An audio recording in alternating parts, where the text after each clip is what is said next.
เฮาสิเปลี่ยนกันโอ้นี่โอ้ได้แล้วพี่น้องเอาไปเลยโอ้นำฟดแล้วโอ้นำฟดแล้ว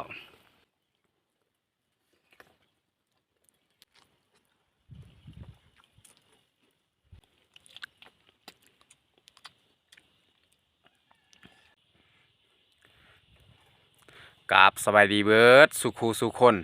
ยินดีตอนรับเข้าสู่ซองบ่าวยูสำหรับวันนี้คอยกะอยู่ไฮนี่แหละนี่เทียงไฮไม้และเฮาสิพาน้องแยกไปขุดหูอ้นเนาะเฮาเห็นมื้อวานนี่เฮาไปตัดไม้นี่ก็เลยได้เห็นหูอ้นเนาะบ่ฮู้ว่าสิได้หรือบ่แต่ทุกคนติดตามเบิ่งนำกันตอนนี้ก็เวลา9:00 นเนาะเฮาสิออกไปขุดเลย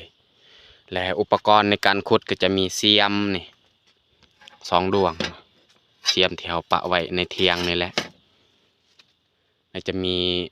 พระอีกนี่พระดวงใหญ่เลยนี่แหละอุปกรณ์ไม่แต่เฮาสิเกียมออกเลยเพราะว่าอยู่เทิงไห้นี่แหละแต่ว่าเฮาย่างแต่ไห้นี่ก็ไกลพอสมควร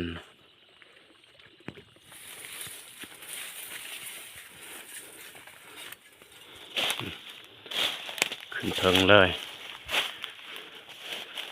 อ้นมันกินกกแคมนี่แหละแถวนี้มีกกแคมลาย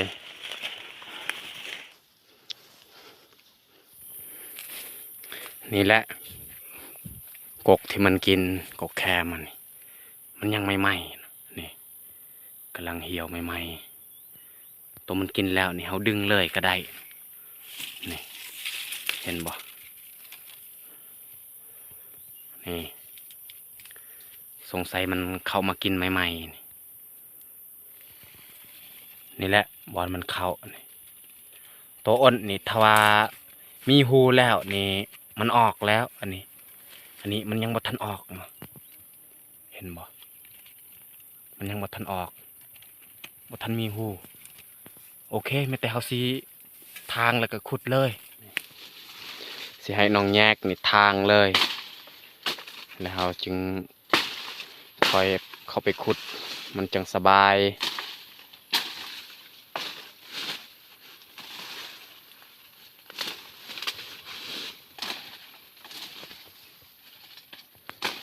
นี่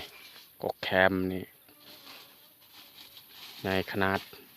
พวกมันเข้าไปกินสิให้น้องแยกนี่ขุดก่อนเฮาสิเปลี่ยนกันขุดจังหน่อยบ่ฮู้ว่าสิเลิกหรือบ่แต่เบิ่งนำกัน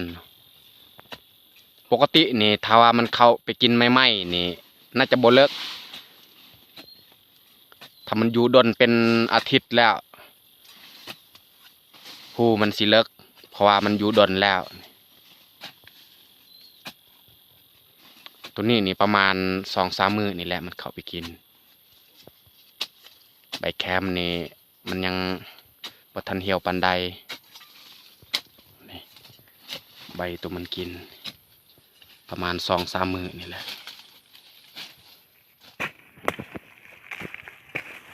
ตอนนี้เขาเห็นหูของมันแล้วนะแม้แต่เขาสิขุดเลย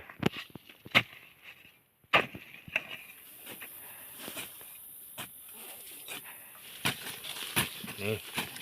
หูของมัน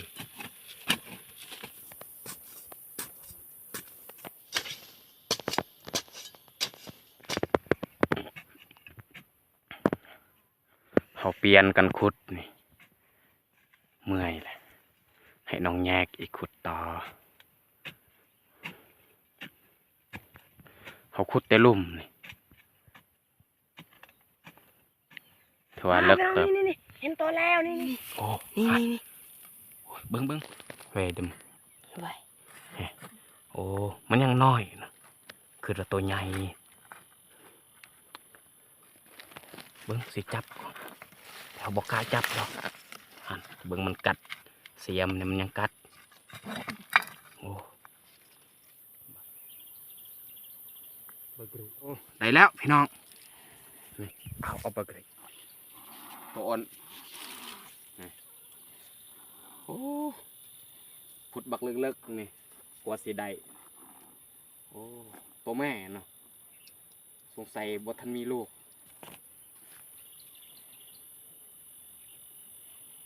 ได้ของกินแล้วพี่น้องนี่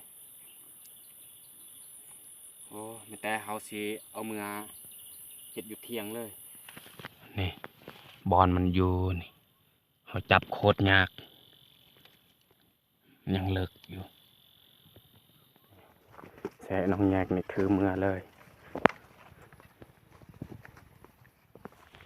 ตอนนี้ก็ฮอดส่วนมันของเฮาแล้วเฮาสิเมื่อพักอยู่เที่ยงนี่แหละสิเฮ็ดกินเพราะว่าเฮาได้ถือข้าววันนี้เฮาก็ออกไปตัดลักหัวเนาะแต่ว่าพอดีเมื่อวานนี่เฮามาเห็นหูอ่อนก็เลยออกไปตัดแต่เช้าแล้วก็ฮอด9 โมงจึงค่อยออกไปขุดตอนนี้ก็เวลา11 โมงปลายแล้วพอดีเฮาสิเฮ็ดกินเลยมันยังน้อยอ่อนตัวนี้มันบ่ใหญ่น้องแยกนี่เกียมดังไฟเลยเฮาสิลวกอ่อน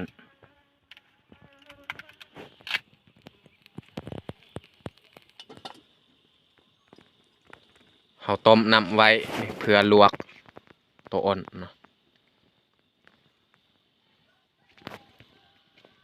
เพื่อบ่ให้มันดำถ้าว่าเฮาเผานี่มันดำเนาะเฮาก็ต้มน้ำลวกโอ้น้ำฟดแล้วมันแต่เฮาสิลวกเลย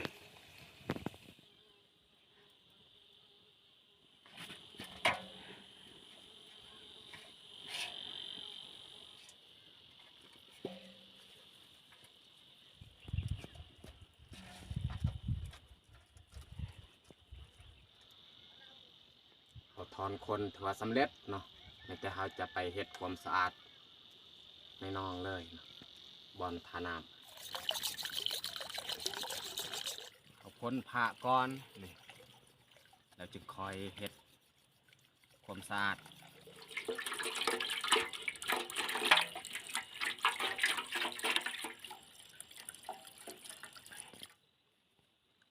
เอาปาดใส่มันออกแล้วจึงคอยเฮ็ดความสะอาด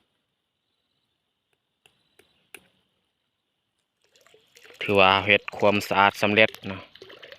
แม้แต่สิให้น้องแยกนี่เฮ็ดความสะอาดใส่เนาะแล้วก็ส่วนค่อยสิไปเอาผักหอมหรือว่าผักที่เขาจะเฮ็ดกินเลยเขาจะเฮ็ดกินสำหรับวันนี้ก็เขาจะเฮ็ดกินแต่เครื่องในแล้วก็หัวเขาตัดเอาโตนี่สิเอามาบ้านเขาจะมาเอานี่หอมปลอม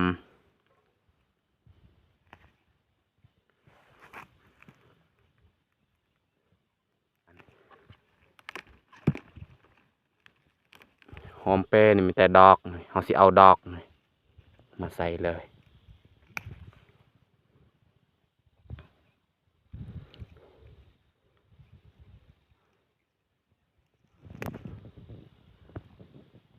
นี่ผักหอมของเราแล้วจากหน่อยเขาสิไปเอายอดมักอึอีกสำหรับผักหอมนี่แม่นได้เท่านี้แหละนี่เราจะเก็บเอาดอกมักอึแล้วก็จะเอายอดอีกนะยอดมักอึ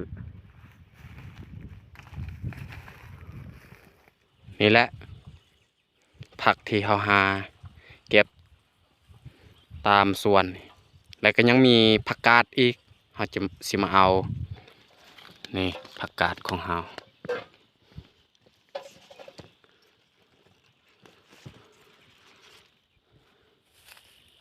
แล้วเราสิไปเอาหัวสีไข่นี่ ส่วนค่านี่สิให้น้องแยกขุดเอาอยู่หลังเทียงนี่หัวสีไข่นี่แหละวัตถุดิบที่เขาจะเฮ็ดกินก็คืออันนี้ผักกาดแล้วก็ข่าหอมเปรย์หอมป้อมผักบัวหัวสีไข่แล้วก็ยอดมักอึแล้วก็ดอกมักอึแล้วก็โตอ้นฮอร์โมนนี่จักน้อยแล้วก็มักเผ็ดดิบอีกเบิดเท่านี้แหละแต่เฮาสิไปล้างแล้วก็เฮ็ดกินเลยหัวนี่แม่นเฮาสิตัดออกเครื่องในนี่เฮาจะเฮ็ดกินเบิดเลยโตนี่เฮาเอาเมื่อบ้านเนาะ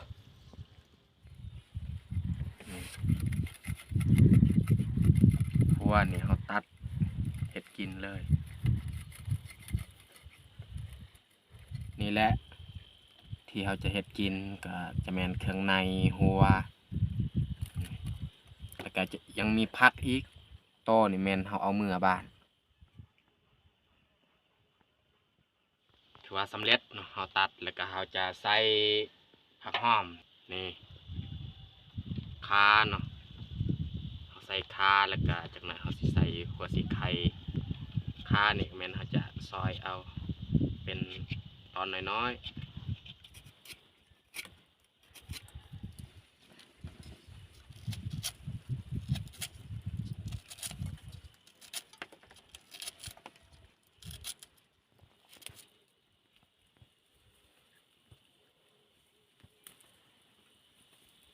ดอกหอมเปรย์เฮาจะใส่เลยใส่เบิดเลยคนให้มันเข้ากันส่วนผักนี่เราจะใส่น้ำลังจากนั้นบัดตัวนี้มันสุกเราจึงใส่โอ้น้ำฟดแล้วกลิ่นหอมขนาดแล้วเราจะใส่ยอดมักอึแล้วก็ดอกมักอึเลยแล้วก็ผักกาดอีก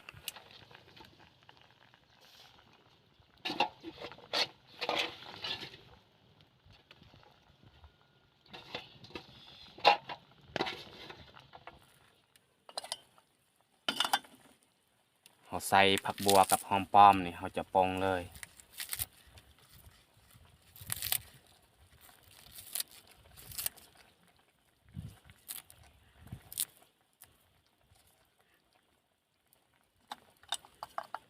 ตัดไว้ประมาณ1 นาทีก็ปรุงเลย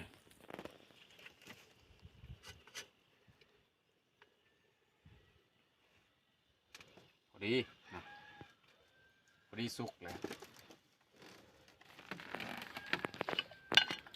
นี่กลิ่นหอมอุ้ยจุ้ยเลยแหละนี่เฮาสิกินคาเมาะเลยเพราะว่าบ่มีถ้วยอยู่เที่ยงนี้แม่เอาเมื่อบ้านแล้วเนาะเอาเมื่อเบิดเลยบ่มีถ้วยยังเหลือแต่หม้อนี่เฮาสิกินคาเมาะเลยบ่ได้ตักใส่ถ้วยเพราะว่าบ่มีถ้วยพอดีตอนนี้ก็เวลา 12 โมงแล้วเนาะแล้วเฮาสิกินข้าวเที่ยงเลยมาทุกคนมากินข้าวนำกัน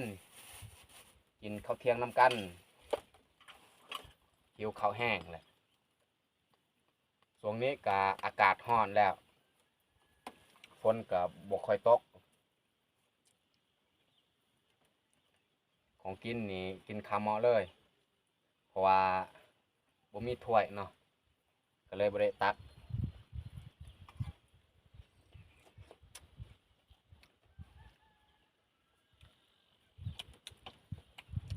มันจะมีมักเผ็ดดิบเนาะเอากลับเอา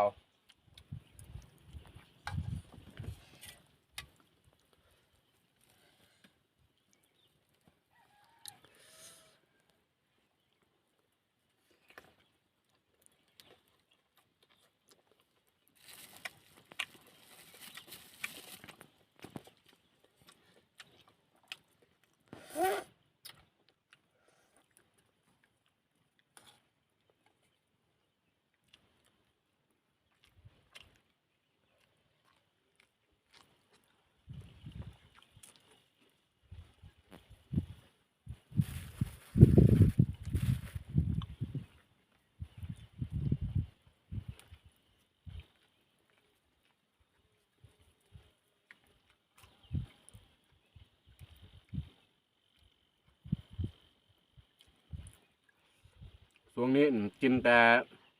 ของกินดีๆเนาะเพราะว่าช่วงนี้ไอยับกับใส่กับดักจะมีจำพวกนู่นและช่วงที่แล้วกับปลาถือว่าได้กินของกินดี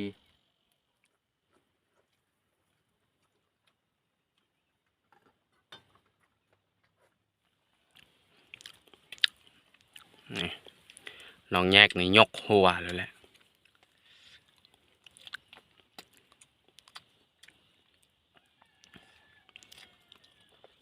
สำเร็จนะเอากินข้าว